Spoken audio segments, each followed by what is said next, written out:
George, you and I cool? Come on.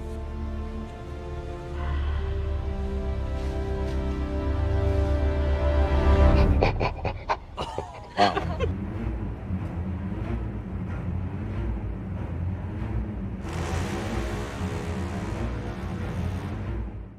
Skull Island: Rise of Kong is developed by Iguanabee and published by Games Mill Entertainment, and it is definitely one of the worst games of 2023. To think in a year where Lord of the Rings Gollum comes out and everyone thinks it'll easily be the worst game of the year, that a couple months later it would have legit competition. This game had zero reason to ever be made, and zero reason to ever be released in this state. First and foremost, this abomination of a game belongs squarely on the publisher, as news came out that Iguanabee was given a limited budget and only a year to make the game from scratch, and it shows. This game has some of the worst textures, worst character models, worst facial animations, worst level designs, and worst combat I have ever seen in a video game in my life. How a game can come out like this in 2023 is beyond me, and on top of that, when it comes to movie license games, I thought we were over the movie license garbage of the early to mid 2000s, but I guess for some publishers and some developers, they still haven't learned that this shit doesn't sell. All it will get you is made fun of on the internet, and if that was their only goal, then they have succeeded with flying colors. Why is he scared all of a sudden? Why are you scared?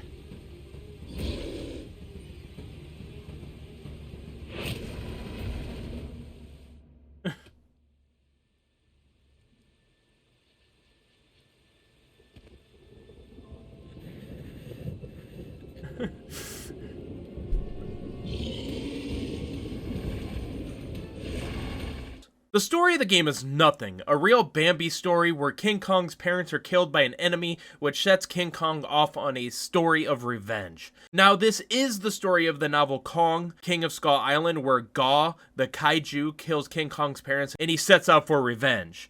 The problem is, as I said, Gaw is a kaiju that is supposed to be 25 to 30 feet tall. In this game, he looks like a normal raptor, and while we are at it, King Kong himself is also just a normal-sized gorilla instead of the gigantic killing machine he is supposed to be that we know and love. Beyond Gaw, you just fight random enemies with the same button mash of right hook, left hook, clap. Right, left, clap. Random back fist. This game is also ridiculously short, coming in at about 2 to 4 hours. So you have a game with terrible combat, bad graphics, and pretty much bad everything that also only has a 2 to 4 hour story, and these guys had the audacity of charging $40 for this trash. So I mentioned it a few times, but let's talk about the graphics and the facial animations for a second. This is quite possibly the worst level designs and facial animations I have seen in my entire life. The mountains in the game will move up and down as you move closer and further away, like the hills are alive. Every single wall in the game has the worst texture in the history of gaming. The facial animations are unironically maybe the funniest thing you will ever see. Just a failure at every single level, and it sucks because a well-polished and thought-out King Kong game could be incredible. But we are stuck with this shit. We are stuck with terrible boss fights that are unfun and sometimes way too easy. But because the developers knew this, when you finally do beat a boss, it'll just crash the game and make sure you have to do it over and over again until you want to cry.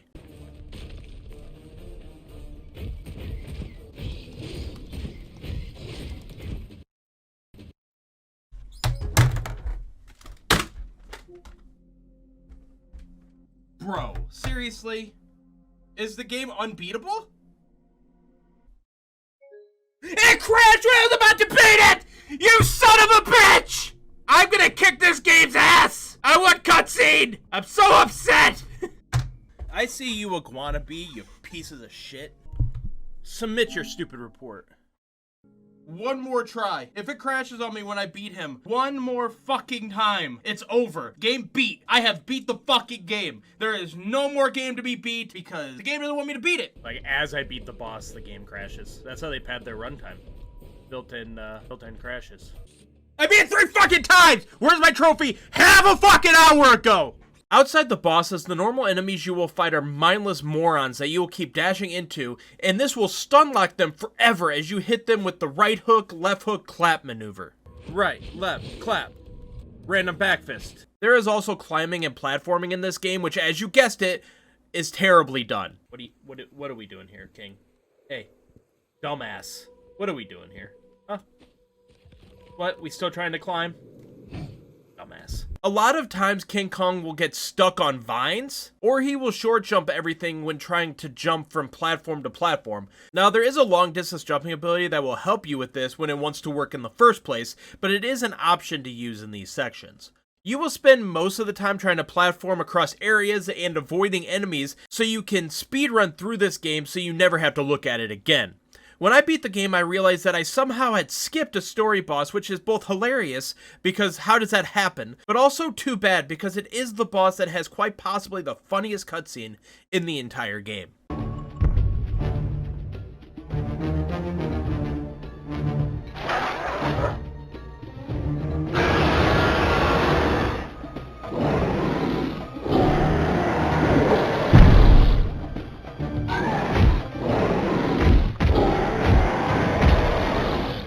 This game does give you skills that you will use to upgrade King Kong's abilities and health and basic stuff like that, but you need like 5 skill points minimum to get any upgrade, which means you'll have to do a little bit of grinding to get all of the skills, and no one is going to do that. No one is going to take their time grinding through this game to do anything because the game isn't fun enough to warrant that. I believe when I beat the game, I maybe had 3 or 4 skills acquired max, and I still beat the final boss effortlessly.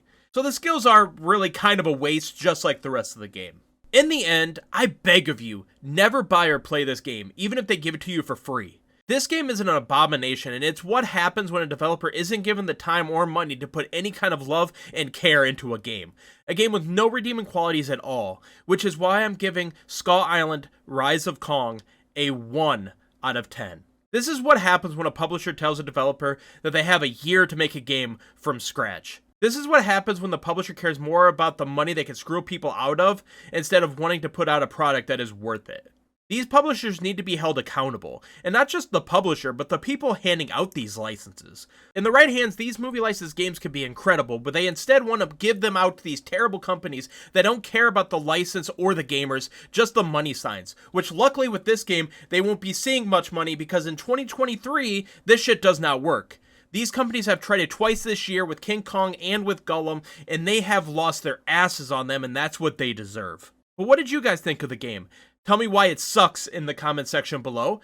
But that's going to do it for this review. Thank you guys so much for watching, and I will see you in the next one. Bye, guys. He's floating. He legit will move.